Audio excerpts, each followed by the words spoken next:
పేతురు చెరసాలలో ఉంచబడెను.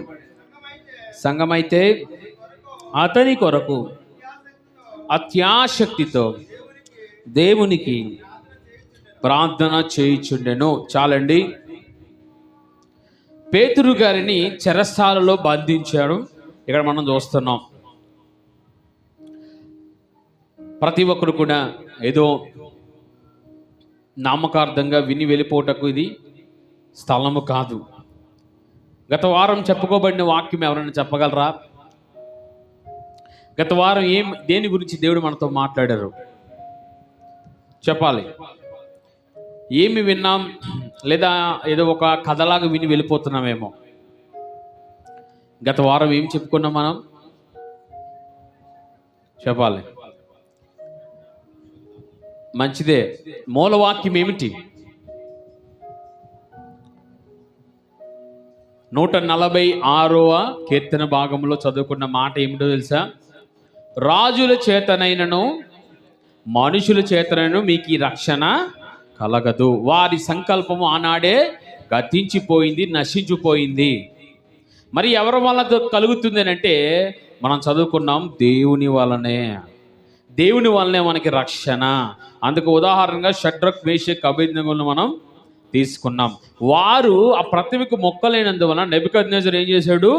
తీసుకువెళ్ళి ఆ మండుచున్న అగ్నిలో పడివేయమని అక్కడున్న భటులకు ఆజ్ఞాపిస్తే పడివేసిన వారు మరణించారు, కానీ పడబడిన వారు మాత్రం మరణించలేదు. అగ్ని వాసన అంటుకోకుండా వారు బయటికి రావడం జరిగింది. మనం చూసాం. అప్పుడు నెబుకద్నెజరు ఏమన్నాడో తెలుసా? ఇదిగో ఇక్కడ ఉన్న ప్రతి ఒక్కరూ కూడా వీరి దేవుడే నిజమైన దేవుడు, వీరి ద్వారానే రక్షణ. ఆ వాక్యాన్ని మనం గ్రహించాం. జాగ్రత్తగా వినండి. పాటలు గుర్తుంటాయి, ఆరాధనలు గుర్తుంటాయి, తిన్న తిండి గుర్తుంటుంది. దేవుని వాక్యం ఎందుకు గుర్తుండటం లేదు అని అంటే కారణం ఏమిటంటే ఐహిక విచారము అండి. మనకి శ్రద్ధ ఉంచవలసిన వాటి ఎందు మనం శ్రద్ధ ఉంచకూడని విషయాల పైన, అంటే అర్థమవుతుందా? నేనేమో గ్రాంధికాలు వాడటం లేదు. మనం దేనిపైన అయితే ఆలోచన చేసేది మనలో తీసుకోవాలో ఆ విషయాలు తీసుకోకూడని విషయాలు అవి మనం తీసుకున్నందున దేవుని వాక్యం మనలోనికి వెళ్ళడం లేదు. శరీరానికి ఆరోగ్యం ఇచ్చేది ఏమిటి? నీవు తినే తిండి. అలాగని ప్రతిదీ తినేయాలా? చెప్పాలి. రోడ్డు మీద దొరికిన ప్రతి ఆకులు తింటే ఏమవుతుంది? చస్తాం అండి. ప్రతి ఆకులు తిన్నాం అనుకోండి, దురదగుండాకుండా తింటే ఏమవుతుంది? చెప్పాలి. అది మంచిది ఆరోగ్యానికి. అలాగే మనం అన్నీ తినగలిగమే, కానీ కొన్ని మాత్రమే తినాలి. అన్నీ తింటే దేవుని వాక్యము కూడా నువ్వేం చేయాలట? అన్నీ వినవలసిందే. మంచి వినాలి, చెడు వినాలి, నీ లోకస్తులు చెప్పేది వినాలి, నీ బంధువులు చెప్పేది వినాలి, కానీ అందరివి వినాలి. కానీ ఏవి తీసుకోవాలట? దేవుని మాటలు. ఏంటి? మీ బంధువులు చూడండి, భార్యాభర్తలు ఉన్నారనుకోండి, వారి ఇరువురి మధ్య వేరొకరు రాకూడదు. వేరే మాటలు వస్తే ఏమవుతుంది వారి మధ్య? చెప్పాలమ్మా, ఏమవుతుంది? అర్థమవుతుందా మీకు? ఒక భార్యాభర్తల మధ్య వారి తల్లిదండ్రులు కానీ, వీరి తల్లిదండ్రులు కానీ, లేకపోతే బంధువులు కానీ, స్నేహితులు కానీ వారి మాట వస్తే వారి ఇరువురి మధ్య ఏమవుతుంది? చెప్పాలి, ఏమవుద్దమ్మా? ప్రేమ చల్లారిపోద్ది. అలాగే నీకు దేవునికి మధ్యన ఏమి రావాలి? ఈ మాటలు తప్ప లోకపు విషయాలు రాకూడదు. ఇది అర్థమవుతుందా? లోక విషయాలు అంటే ఏమిటి? ఏమి తిందుమా, ఏమి త్రాగుదుమా, ఎలా మనం పడుకోవాలి, ఎలా మనం తినాలి, ఎలా మనం సంతోషించాలి, ఇవన్నీ కాదు. ఇవన్నీ కూడా బైబిల్ చెప్తుంది ఏమిటో తెలుసా? ఐహిక విచారములు. చెప్పండి, ఏంటనేది? ఐహిక విచారములు. అసలు ఎందుకు పనికిరాని విషయాలు అందు మీరు ఆసక్తి చూపుతున్నారు, కానీ పనికొచ్చే విషయాలు అందు వాటి అందు మీరు ఆసక్తి చూపలేకపోతున్నారు. అందుకని ఆసక్తి విషయాల్లో మీరు మాంద్యులు కాకూడదు. ఆసక్తి అనేది దేనిపైన ఉండాలి?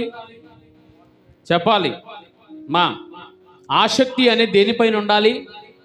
దేవుని మాట పైన ఉండాలి.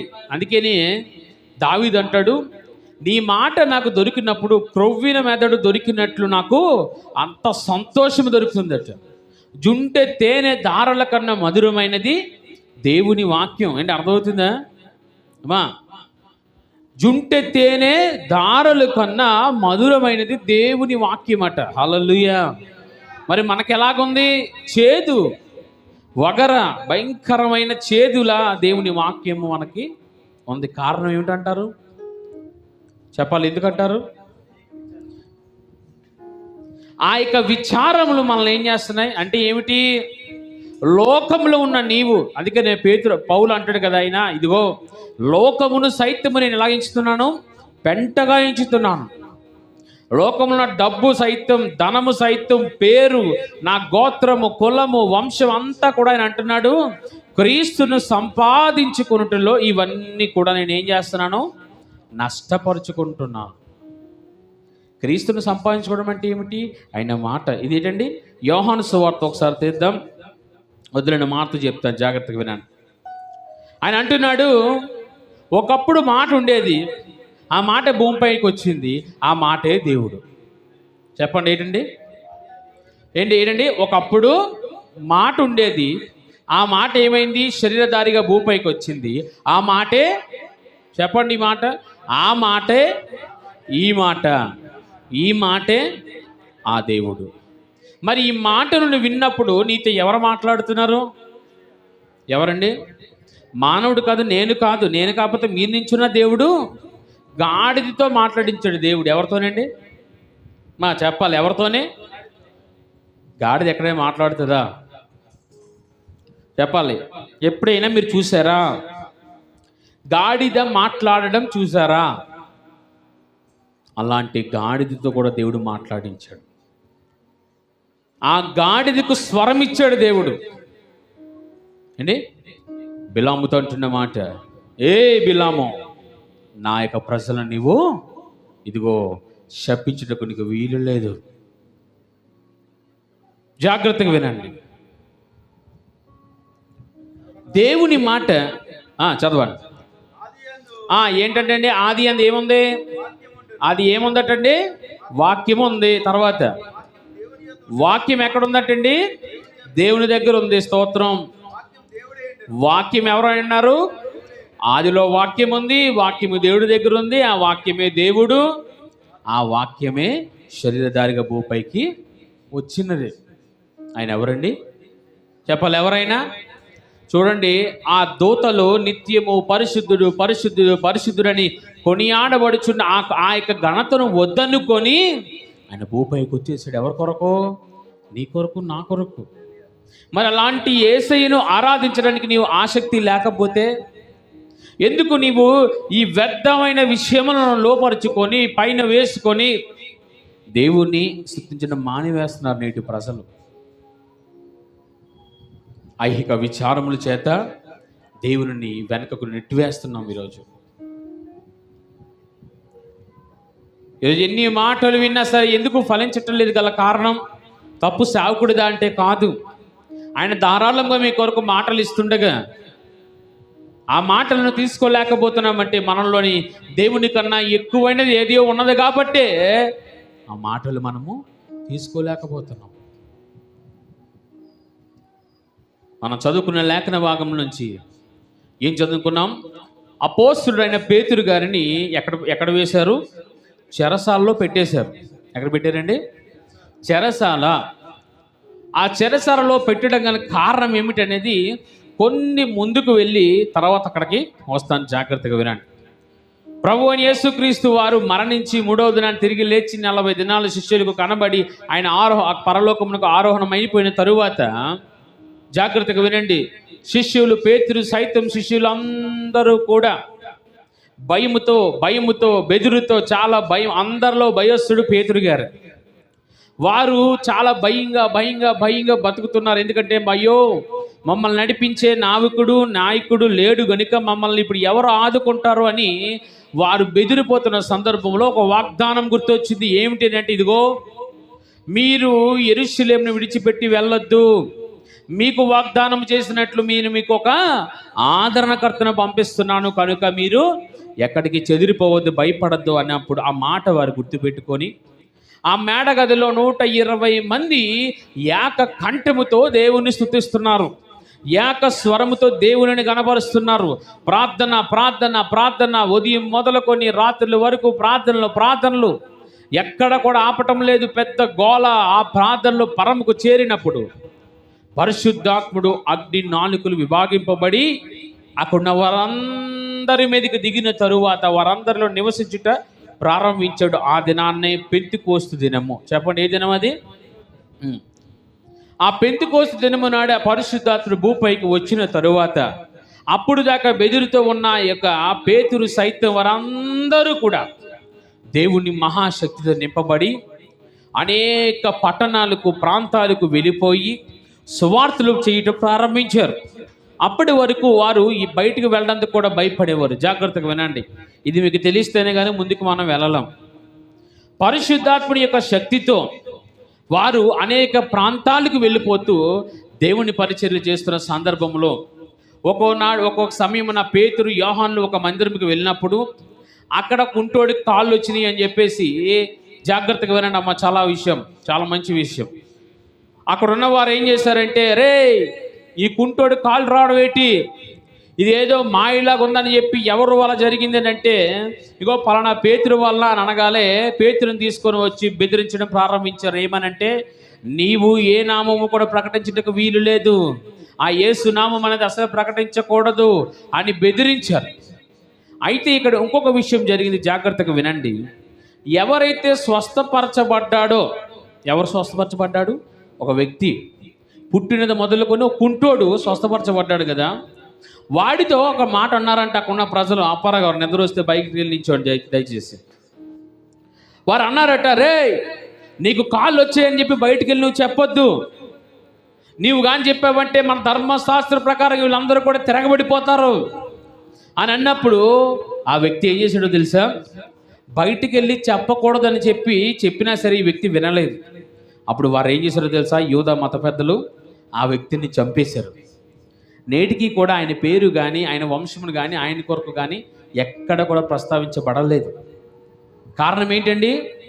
ఆయన స్వస్థత పొందుకొని నేను పొందుకున్న స్వస్థత అనేకులకు చెప్పాలని ఆశతో వెళ్ళినందుకు ఆయన ఏం చేశారు? చంపేశారు. ఎవరిని చంపేశారు? చెప్పాలి, ఎవరినమ్మ చంపేశారు? ఎవరిని చంపేశారు? పురుషులు ఎంత చక్కని, స్త్రీలు ఎందుకు పనికిరారు, నిజంగా చెప్తున్నా. మరి దేనికి మందిరానికి వస్తున్నారో మీరు నాకేం అర్థం కాలే. ఇంత లోతైన విషయాలు తెలియజేసేటప్పుడు ఆసక్తి లేకపోతే ఎందుకు మీకు, నాకు అర్థం కాదు. సరే, అలాగే ఉన్నాడు. అయితే ఎవరిని చంపేశారు? స్వస్థత పొందుకున్న వ్యక్తిని చంపేశారు. అయినా సరే పేతురు గారు మాత్రం బెదిరిపోలేరు. అంతకంతకు సువార్త వెళ్తూనే ఉంది. ఎక్కడికి వెళ్తే అపోస్తలు ఎక్కడ అడుగు పెడితే అక్కడ గొప్ప గొప్ప గొప్ప సంతోషం, గొప్ప ఆనందం, చాలా విధముగా. ఎందుకంటే ఒక పక్కేమో స్వస్థత పొందుకుంటున్నారు, ఒక పక్కేమో పరిశుద్ధాత్మలు పొందుకుంటున్నారు, ఒక పక్కేమో దేవుని సువార్త ముందుకు వెళ్తుంది. చాలా ఆనందంగా సంతోషంగా వారు ఉంటున్న సమయంలో హింస ప్రారంభమైంది. ఇదిగో మీరు ఎక్కడ కూడా ఈ నామం ప్రకటించకూడదు, మీరు ఏ నామంలో కూడా మీరు ఈ రక్షణ ఉందని చెప్పకూడదు.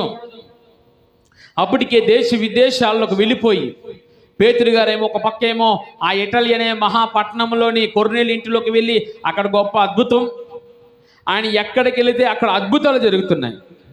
ఈలోపు ఈ 12వ అధ్యాయం వచ్చేసరికి ఆయన్ని పట్టుకున్నారు. ఎవరు అంటే ఆ 12వ అధ్యాయం మొదటి వచనంలో ఉంటుంది, హేరోదు అనే ఒక రాజు. ఈ రాజు యేసయ్య పుట్టినప్పుడు ఉన్న రాజు ఒకటి కాదు. అర్థమవుతుందా?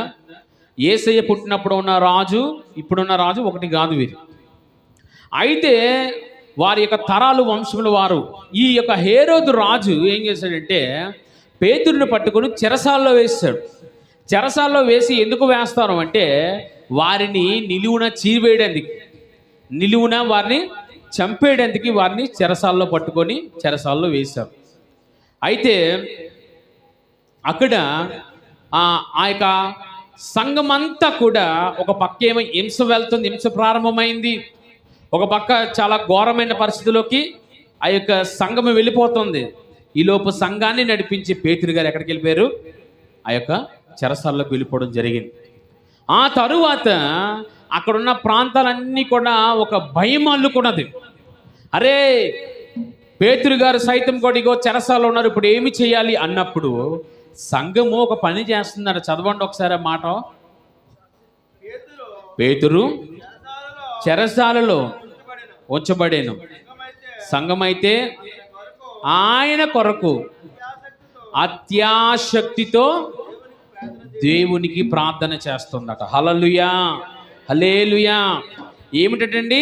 అత్యాశక్తితో, ఆశతో కాదట, అత్యాశక్తి, ఆశకు మించినది ఏంటి? ఒక గంట దేవుని మందిరంలో మనం కూర్చోలేము కదా. ఒక గంట దేవుని మందిరంలో కూర్చోడానికి ఎంతో ప్రయాసపడుతున్న వారు అత్యాశక్తితో అంటే దేవుడిని ఏం చేస్తున్నారట? వారు ప్రార్థన చేస్తున్నారు. హల్లెలూయా, హల్లెలూయా. ఏంటి? ఒక గంట ప్రార్థన చేయలేం మనం. అలాంటిది పేతురు గారిని చెరసాల్లో పెట్టిందన్న వార్త వినినప్పుడు అక్కడ ఒక విషయం జరిగింది. ఏమిటంటే పేతురు గారిని మరుసటి రోజు తీసుకొచ్చేయాలి. ఎక్కడికి? చంపేయడానికి ఒక ఆజ్ఞ వచ్చింది.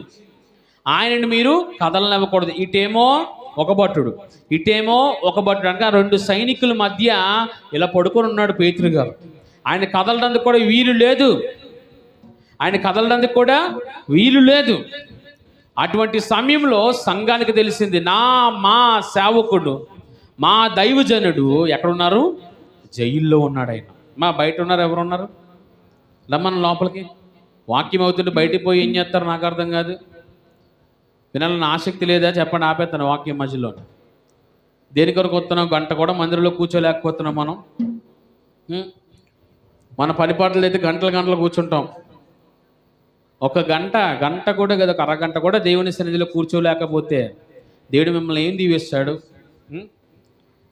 వారంట ఆ యొక్క సేవకుడు రావాలని రాత్రులు పగలు లేవు, ప్రతిరోజు ప్రార్థన ప్రార్థన ప్రార్థన ప్రార్థన. ఒకరాపితే ఒకరు, ఒకరాపితే ఒకరు, ఒకరాపితే ఎలాగైనా ప్రభువా నీవు నా దైవజనుడిని తీసుకొని రా.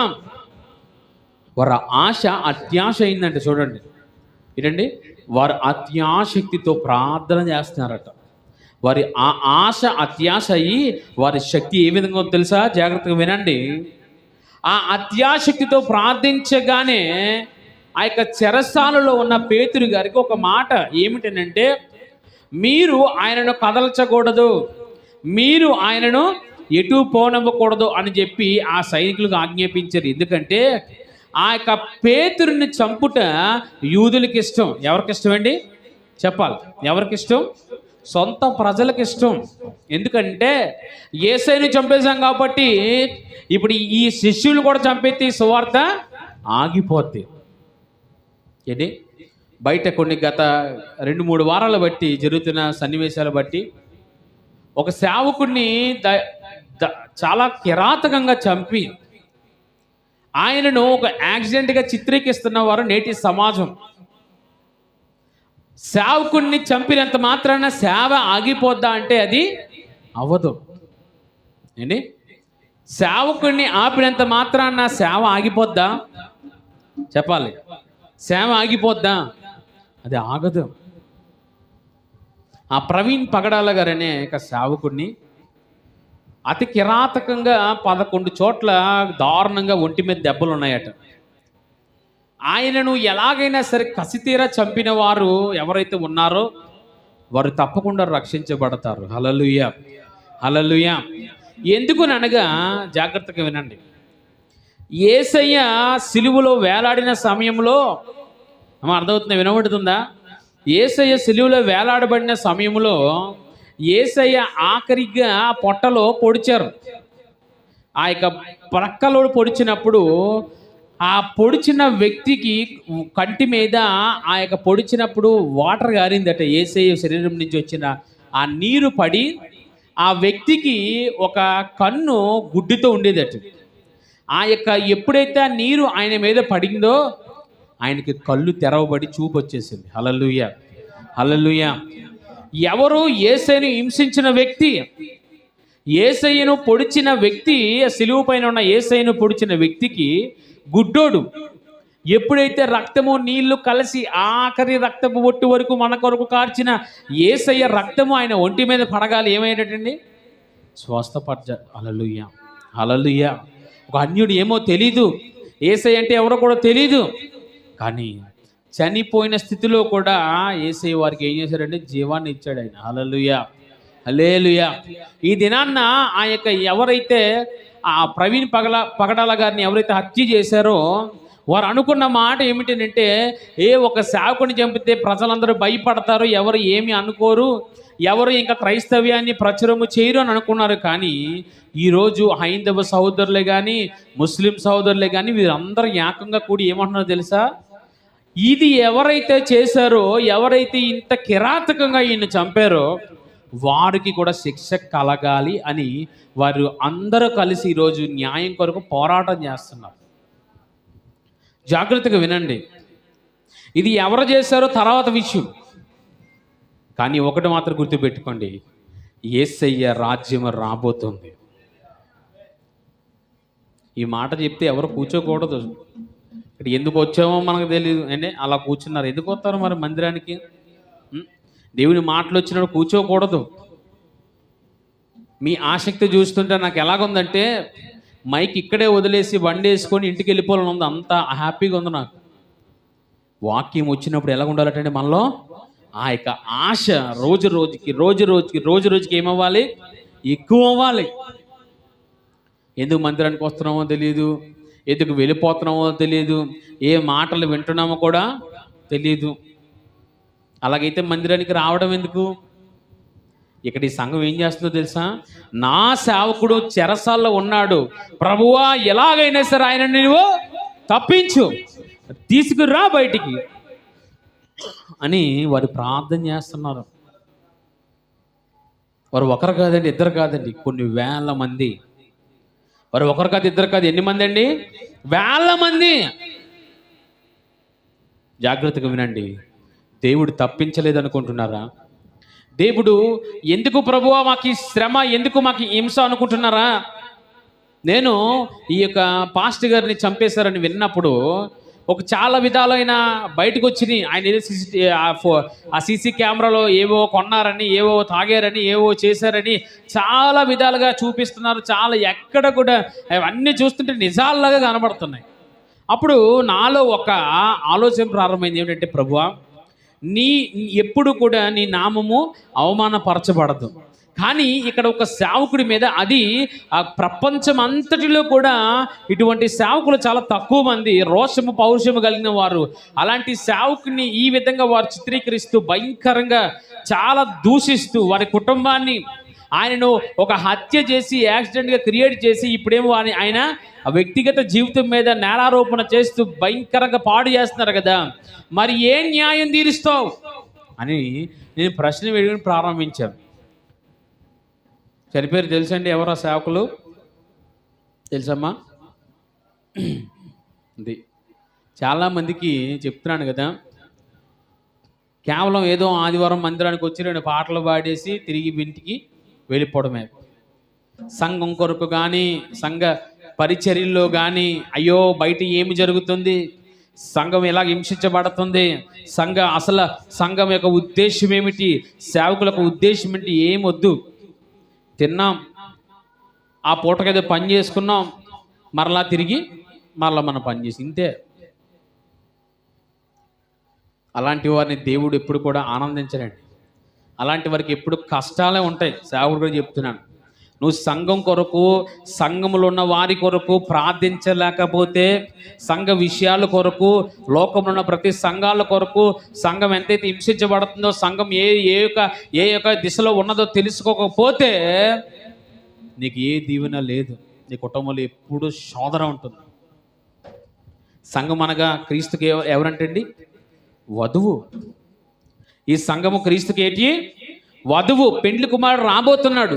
ఈ వధువు సంఘం కొరకు ఆసక్తి లేకపోతే నీలో ఏ విధమైన దీవెన నీ ఇంటిలో ఉండదు, ఏ విధమైన రక్షణ నీ ఇంటిలో ఉండదు. దేవుని అడిగిన ప్రభువా ఏమిటి ఈ యొక్క అనర్థ? అప్పుడు నాకు ఒక మాట జ్ఞాపకం వచ్చింది. ఏమిటంటే,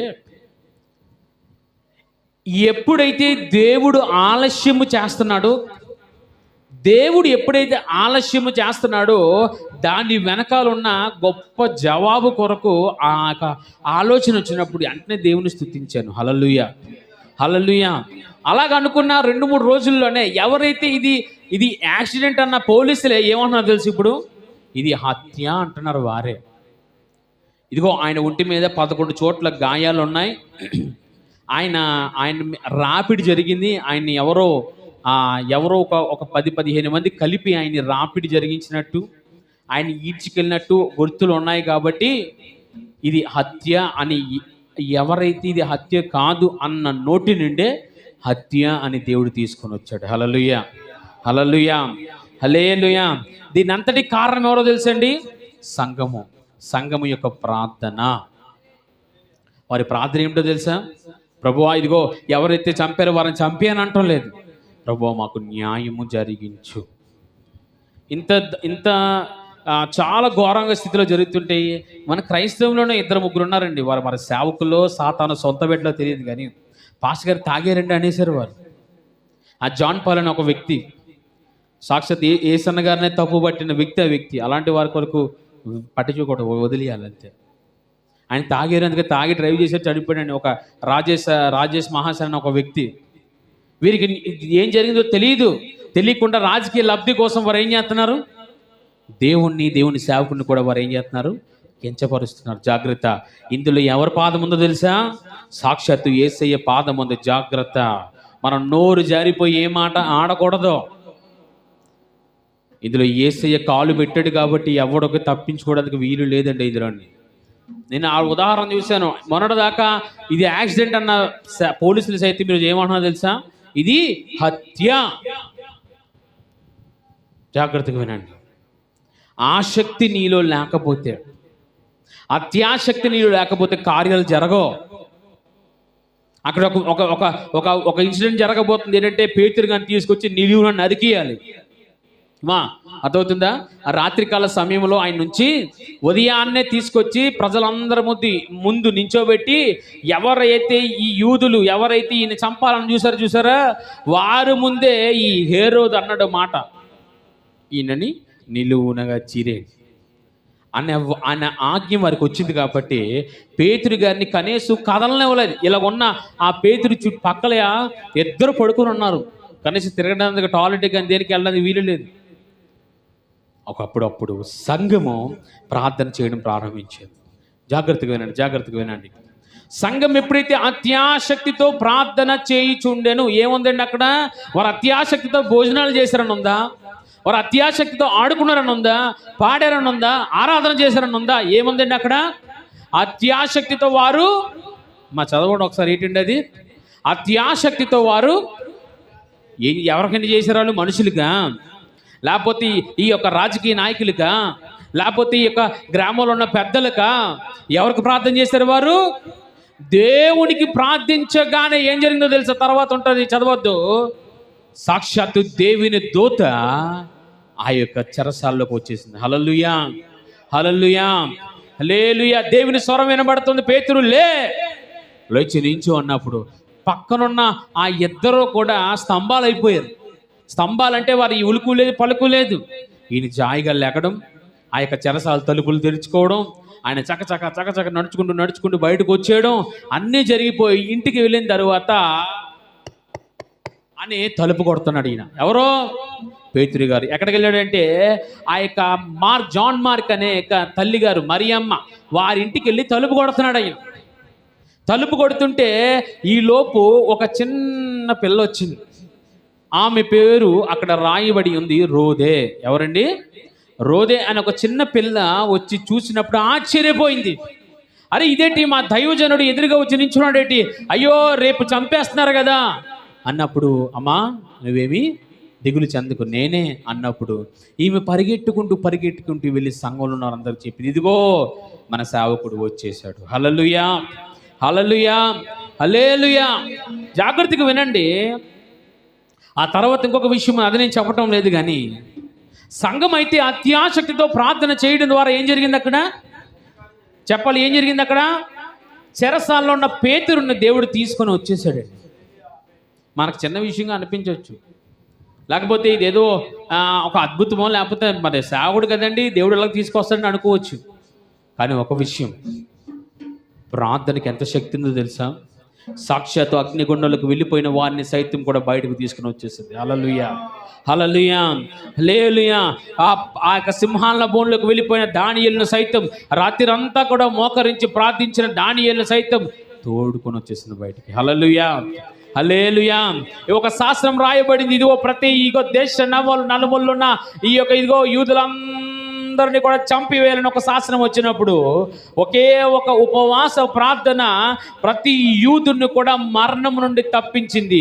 ఎస్తేరు ప్రార్థన. హల్లెలూయా, హల్లెలూయా, హల్లెలూయా.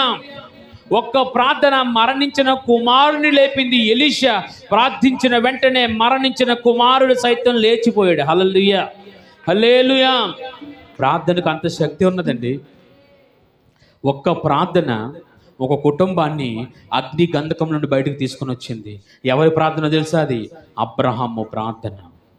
అబ్రహాము లోతు కొరకు ప్రార్థన చేశాడు. ఏమని? ప్రభువా, ఒక 100 మంది నీతిమంతులు ఉంటే ఆ ప్రాంతాన్ని రక్షిస్తామంటే రక్షిస్తానయ్యా.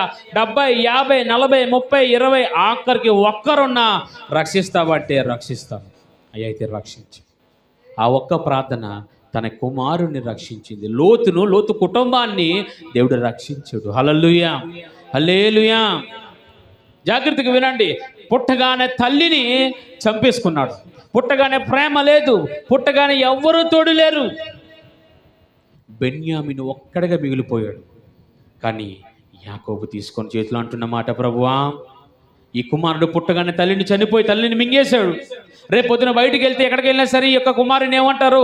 తల్లిని మింగినోడు, వీడు మనకొద్దు అని హేళన చేస్తారయ్యా. కనుక నీ కుడి చేతిలో పట్టుకో అన్నప్పుడు దేవుడు ఏం చేశాడో తెలుసా అండి? యాకోబు చేసిన ప్రార్థన వలన యేసయ్య నెత్తి మీదగా కూర్చున్నాడంట. హల్లెలూయా, హల్లెలూయా. బెన్యామీని ఎక్కడ పెట్టుకున్నాడు తెలుసా? దేవుడు అక్కడ ఇక్కడ పెట్టుకోలేదు, తన భుజాలు పైన పెట్టుకొని ఆడిస్తున్నాడంట. బెన్యామీనికి దేవుడు అంత ఘనత ఇచ్చాడు. హల్లెలూయా, హల్లెలూయా. ఎవరి ప్రార్థన ఇది? తన తండ్రి అయిన యాకోబు ప్రార్థన. నీ ప్రార్థన ఎలాగ ఉండాలి? వారేమైనా ఆషామాషులు అనుకుంటున్నారండి. వారేమైనా సాక్షాత్తు భూమిపైకి దేవుణ్ణి దింపేసిన వాళ్ళు. వారే ఆసక్తి కలిగి, అత్యాసక్తి కలిగి ఏం చేస్తున్నారు? వారు ప్రార్థన. వారి ప్రార్థన ఏం చేస్తుంది? లేని కార్యములు జరిగించింది. చెరసాల్లో ఉన్న ఇక పేతురుని సంఘము ప్రార్థించగలివారు బయటకు వచ్చేసారు. ఈరోజు మన ప్రార్థనకి ఏం కార్యాలు జరుగుతున్నాయి? ఎందుకు మనం ప్రార్థించిన కార్యాలు జరగటం లేదు? కారణం జాగ్రత్తగా వినండి. ఒక పక్క హింస ప్రారంభమైంది, ఒక పక్క ఈడ్చుకు వెళ్తున్నారు, ఆడవాళ్ళని పాడు చేస్తున్నారు, చిన్నపిల్లల్ని చంపేస్తున్నారు. ఎక్కడ క్రైస్తవుని కనబెడితే వాడిని నరికేయడమే. అటువంటి పరిస్థితిలో సంఘము కూర్చొని ఏడవలేదు, తిట్టుకొని ఏడవలేదు, ప్రభువా మాకేటి శ్రమలని ఏడవలేదు, దేవుడు విడిచిపెట్టి వెళ్ళిపోలేదు, మేము మందిరానికి రామనలేదు, ఎందుకు దేవుడిని నమ్ముకొని కూడా మాకు ఈ శ్రమలు అనలేదు. మన ఇంటిలో చిన్న కష్టము కలిగితే వెంటనే దేవుడే దానికి కారణం. ప్రభు ఎందుకు నేను నమ్ముకున్నా, మాకు ఏం కార్యం చేశాడు, బతికి ఉన్నావు చాలదా మనకి? సంఘమంతా ఏకముగా కూడి ఏక కంఠస్వరంతో ప్రార్థిస్తున్నారు, దేవా మా సేవకుడిని విడిపించు. దేవుడు ఎంత గొప్ప కార్యమో తెలుసా? ఆ చెరసాల లోపల బంధించారంటే ఎవరినండి? పేతురు గారిని. లోపల ఎవరిని బంధిస్తారో తెలుసా? భయంకరంగా హత్యలు చేసిన వారు, వ్యభిచరించే వాళ్ళు, మానభంగాలు చేసిన వారిని, కిరాతకంగా చంపిన వారిని లోపల గదుల్లో పెడతారట. అలాంటి గదుల్లో పేతురు గారిని పెట్టారట. ఆయన ఏ హత్య చేశాడు? ఆయన ఎవరైనా చంపాడా? ఎవరైనా పొడి చేశాడు? ఆయన ఒకే ఒక మాట, యేసుక్రీస్తుని నమ్ముకోండి, ఆయన నిజమైన లోక రక్షకుడు, ఆ నామం మేము ప్రకటిస్తున్నాం, ఏదైతే చూస్తాం, ఏదైతే విన్నాం అవే చెప్తుంటే తీసుకువెళ్ళి చెరసాలలో వేసేసాడు. మరి దేవుడు కాపాడలేదా? చెప్పాలి. మరి ప్రవీణ్ పగడాల గారి విషయంలోనే, సేవకుడి విషయంలో దేవుడు ఎందుకు కాపాడలేదు? కాపాడాలి కదా అనుకోవచ్చు. జాగ్రత్త. ఆ ఒక్క వ్యక్తి యొక్క హతసాక్ష్యము వలన నేడు ప్రపంచ అమెరికాలో కూడా ఈ మాట వెళ్ళి అక్కడి నుంచి అనేకులు రాబోతున్నారు మన ఇండియాకి. ఈ యొక్క ఇన్సిడెంట్ ఏం చేసిందో తెలుసా? యావత్ భారతదేశంలో ఉన్న క్రైస్తవులను కదిలించింది. యావత్ భారతదేశంలో ఉన్న ప్రతి క్రైస్తవుడికి ఒక ధైర్యం పుట్టించింది. యావత్ భారతదేశంలో ప్రతి రాజకీయ నాయకుడికి భయం పుట్టించింది. క్రైస్తవుడు అంటే ఒక భయం పుట్టించింది. కారణం ఏంటో తెలుసా? ఒక్కని మరణం అనేకులకు జీవం పోసుకుంది. హల్లెలూయా, హల్లెలూయా, హల్లెలూయా. ఆయన హతసాక్షి అయిపోయాడు. నీకు నాకు తీర్పు ఉన్నది, జాగ్రత్తగా వినండి. నీకు నాకు తీర్పు ఉన్నది, నీకు నాకు న్యాయపీఠం నించవలసిందే.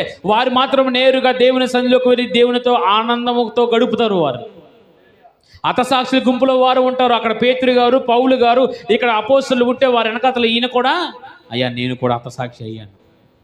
జాగ్రత్తగా వినండి. ఎక్కడైతే హింస ఉంటుందో అక్కడ దేవుని రాజ్య సువార్త గొప్పగా చేయబడుతుంది. జాగ్రత్తగా వినండి.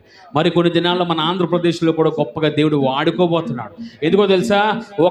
ఒకని రక్తము భూమి పైన పడిన తర్వాత హతసాక్షి అయిన వ్యక్తి యొక్క రక్తం మొరపెడుతుంది, ప్రభువా ఈ భూమి నీకే, ఈ భూమి నీకే, ఈ భూమి నీకే.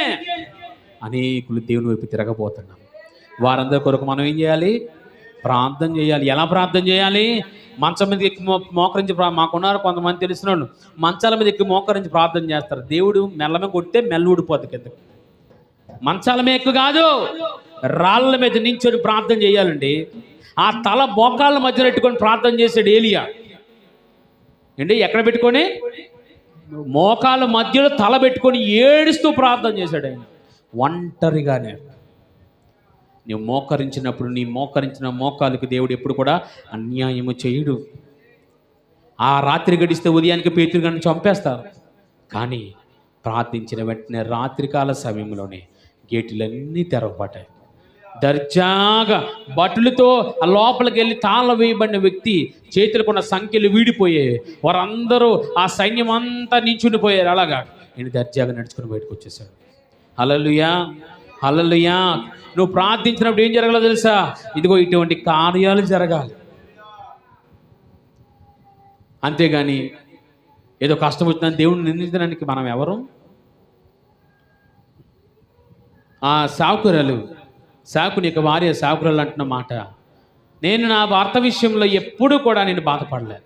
ఈ విషయంలో ఈ నెల మరణించినందుకు నేను ఎప్పుడు కూడా నేను ఎవరి మీద నేను ఎప్పుడు కూడా నిందలు వేయను. ఆయన తన సొంత ఇంటికి వెళ్ళిపోయాడు. హల్లెలూయా, హల్లెలూయా. సేవకుడికి ఒక మాట చెప్తాను, జాగ్రత్తగా వినండి. రేపొద్దున నేను మరణించవచ్చు, మా నాన్న మరణించవచ్చు, మా అమ్మ మరణించవచ్చు, నా బంధువులు మరణించవచ్చు, ఎవరైనా మరణించవచ్చు. ఇక్కడ సంఘ సంఘం ఎవరైనా మరణించవచ్చు. ఒకటి గుర్తుపెట్టుకోండి, మనము వారికి ఏ ప్రార్థన పెట్టాలో తెలుసా? ఏ ప్రార్థన పెడతాం మనం? చెప్పాలి. ఆదరణ కూడిక అని పెడతాం. ఎవరికి ఆదరణ చేయాలి మనం? జాగ్రత్త వినండి. కృతజ్ఞత ప్రార్థన పెట్టుకోవాలి. ఏ ప్రార్థన పెట్టుకోవాలి అమ్మా? అర్థమవుతుంది. ఏ ప్రార్థన పెట్టుకోవాలి? రేపు పొద్దున్న నేను చచ్చినా సరే మా ఇంటి వాళ్ళతో కూడా చెప్తాను, నాకు కృతజ్ఞత ప్రార్థన పెట్టండి. ఎందుకు పెట్టాలి? ఇది చెప్పి ముగిస్తాం. ఎందుకు పెట్టుకోవాలి? ఆదరణ కూడికని పెట్టకూడదు. మరలా చెప్తున్నాను నీకు, ఆదరణ కూడిక. ఆదరణ ఎవరికి పెడతారు? ఆ వ్యక్తి ఇంక మనకు కలడు, ఆ వ్యక్తి మనతో ఇంకా మాట్లాడు, ఇంకా ఆ వ్యక్తి మనం వదిలేసి వెళ్ళిపోయాడు భూమి మీద, ఇంకెప్పుడు మనము ఆ వ్యక్తిని కలము అన్న వారి కుటుంబానికి ఆదరణ కావాలి. ఒక దినమున మనం వారితో కలుస్తాం, ఒక దినమున వారితో మనం ఏకీభవిస్తాం, ఒక దినము మనం వారితో కలిసి దేవుని స్తుతిస్తాం అన్నప్పుడు మనకన్నా ముందు వారు తమ ఇంటికి వెళ్ళిపోయినందుకు దేవునికి వందనాలు చెప్పుటలో న్యాయం ఉందా లేదా? చెప్పాలి. కృతజ్ఞత చెప్పాలా లేదా? మనం యాత్రికము, పరదేశులు. మనం ఇక్కడికి వచ్చి తిరిగి ఎక్కడికి వెళ్ళిపోతున్నాం? నా తండ్రి ఇంటికి నేను వెళ్ళిపోతున్నాను అంటున్నాడు ఆయన. మరి అలాంటప్పుడు చనిపోయిన వారిని ఎందుకు మనం ఆదరణని పెట్టుకోవాలి? లేదు, కృతజ్ఞత ప్రార్థనని పెద్ద అక్షరాలతో రాయించాడు. ఎందుకో తెలుసా? ఈ నా కుమారుడు మరణించి నాతో లేడు, ఈరోజు నా తండ్రి ఇంటిలో ఉన్నాడు కాబట్టి, తన సొంత ఇంటికి వెళ్ళిపోయాడు కాబట్టి ఈనాడు కృతజ్ఞత ప్రార్థన. దేవునికి వందనాలు చెప్తున్నాను, ఈ భూమిని విడిచిపెట్టి నీ దగ్గర తీసుకున్నా ప్రభువా, ఒకనొక రోజు నేను నా కుమారుడు, నా కుమార్తె, నా భార్యను, నా భర్తను, నా బంధువుల్ని ఒక దినాన్ని కలిసి వారితో నేను స్తుతిస్తాను కాబట్టి ఇప్పుడే ఇక్కడే నేను స్తుతిస్తున్నాను. హల్లెలూయా, హల్లెలూయా. అందుకే ఆదరణ కొడుకులు వద్దు మా, ఆదరణ కొడుకులు వద్దు, కృతజ్ఞత కొడుకులు పెట్టుకోండి. ఆ మాట విన్నప్పుడు నాకు అదే ధైర్యం అనిపించింది. నిజమే కదా, తన సొంత ఇంటికి వెళ్ళిపోయాట ఆయన. ఎవరి దగ్గరికి వెళ్ళిపోయారు అమ్మా? చెప్పాలి. ఇక్కడ నాకు సొంత ఇల్లు ఉందని, డూప్లెక్స్ ఇల్లు ఉందంటే ఆయన అంటాడు ఇది వదిలేసి ఇదే రోజు అక్కడికి రావాల్సిందే. తన సొంత ఇంటికి వెళ్ళిపోయారు నా భర్త. కాబట్టి ఒక రోజు నేను కూడా అక్కడికి వెళ్తాను, ఆయనతో పాటు నేను కలిసి స్తుతిస్తాను. హల్లెలూయా, హల్లెలూయా. అటువంటి ఆసక్తి మనలో ఉందని దేవుడు అడుగుతున్నాడు. సంఘమైతే అత్యాసక్తితో దేవునికి ప్రార్థన చేశారని ఒక బైబిల్లో రాశారు. ఆ ప్రార్థించగలే తలుపులు తెరవబడ్డాయి. పేతురు గారు నడుచుకుంటూ ముందుకు వచ్చేసాడు. ఆయన ఇంటిలోకి వెళ్ళి వారితో పాటు దేవుని స్తుతించాడు. హల్లెలూయా, హల్లెలూయా. అటువంటి అత్యాసక్తితో చేసే ప్రార్థన ఈరోజు మనలో ఉందా? మన కుటుంబంలో ఉందా? ఎందుకు కార్యములు జరగటం లేదు? ఎందుకు ఈరోజు అన్యులు మారడం లేదు? ఎందుకు ఇంకా సాతానుడు భయంకరంగా రెచ్చిపోతున్నాడు? గల కారణం వారి తప్పు కాదు, మన తప్పే. మనలో అత్యాసక్తి లేనందున, ఆసక్తి విషయంలో మాంద్యులు అయిపోయాము కాబట్టి, బద్ధకస్తులు అయిపోయాము కాబట్టి, విచక్షణ జ్ఞానము కోల్పోయాము కాబట్టి ఈరోజు దేవుని మనము గెలిపించలేకపోతున్నాం. పాటలు ఎన్నైనా పాడుతాం, వాక్యాలు ఎన్నైనా వింటాం, కానుకలు ఎన్ని వేలైనా వేస్తాం, కానీ ప్రార్థనలో ఆసక్తి మాత్రం లేదు. నువ్వు మోకరించి నిజముగా అత్యాసక్తితో ప్రార్థన చేయి. ఎందుకు ఎవరో మారడో చూస్తాను. అప్పుడు నీ కుటుంబం కొరకు నీకు ఆసక్తి లేదా? నీ ఊరుల కొరకు, నీ యొక్క గ్రామం కొరకు తర్వాత చేద్ది, కానీ ఫస్ట్ నీ కుటుంబంలో ఉన్న వారి బలహీనల కొరకు ప్రార్థన చేయ ఆసక్తి లేదా నీలో? అత్యాసక్తి లేదా నీలో? ప్రభువా ఎందుకు మారడు? ఎందుకు మారడు? ఇదిగో భయంకరంగా సంఘాన్ని హింసించిన సౌలే మారిపోయాడు కదా. సౌలు కన్నా గొప్పలమా మనం? ప్రభువా నువ్వు ఎవడివి అని సవాలు చేసిన సౌలుని దేవుడు మొత్తి పౌలుగా మార్చాడు కదా. సౌలే మారిపోయినప్పుడు మనం ఏ పాటోళ్ళమండి? సౌలు పౌలుగా మారడం గల కారణం ఎవరు చెప్పాలి? ఎవరు ప్రార్థన చేశారు? ఎవరు ప్రార్థన చేశారు? అది హింసించబడుతున్న సంఘము చేసిన ప్రార్థన ఏమిటో తెలుసా? ఇదిగో సౌలా సౌలా ఎలా నన్ను హింసిస్తున్నావు అన్న మాట పలకాడు దేవుడు. అంటే కిందన చేయబడుతున్న ప్రార్థనలు ఎంత ఆసక్తితో వారు చేశారు. వెంటనే మారిపోయాడండి. ఆ దమస్కు గేటు దగ్గర పడిపోయి కన్నులు మూత వేయబడి దేవుడు పొరలు తెరిచి, ఈ నా పాత్ర, నేను ఎన్నుకున్న అమూల్యమైన పాత్ర, ఈయనను నేను ఎలా వాడుకుంటాను అనేది దేవుడు చూపించాడు బైబిల్లో మనం. ఈరోజు మరి నీ ఇంటిలో నీ ఒక్కరిని గెలలేకపోతున్నావు, నీవు నీ తల్లిని గెలలేకపోతున్నావు, నీ తండ్రిని గెలవలేకపోతున్నావు, నీ భార్యని గెలవలేకపోతున్నావు, నీ భర్తను గెలవలేకపోతున్నావు, నీ పిల్లల్ని గెలవలేకపోతున్నావు. కారణం ఏమిటి? నీలో ఆసక్తితో కూడిన ప్రార్థన లేనందున నీ కుటుంబంలో నీవు ఓడిపోతున్నావు. నీ వ్యాపారంలో నీకు విజయం లేదు ఎందుకు? నీ యొక్క చేస్తున్న పనుల్లో నీకు విజయం లేదు ఎందుకు?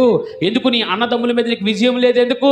ఎందుకు ఎందుకు నీ కుటుంబంలో అందరూ ఏమైనా తిరగబడుతున్నారు? కారణం నీ ప్రార్థనలో నీకు ఆసక్తి లేనందున శత్రువు ఈరోజు వారి ద్వారా నీ ఇంటి మీదకి వస్తున్నాడు. ఈరోజు నీకు విజయం కావాలో వద్దా చెప్పాలి? కావాలో వద్దా? మా ఈ దేనికి వస్తున్నారు మందిరానికి అని అంటే పప్పల కోసమేంటి, దేవుడు ఆశీర్వాదం కోసమేంటి, పక్కనటండి అవన్నీ. ప్రభువా సాతానుపై నాకు విజయం కావాలి ఈరోజు. హల్లెలూయా, హల్లెలూయా. సాతానుపై విజయం నాకు ఈరోజు కావాలి అన్నవారందరూ మోకరించారు.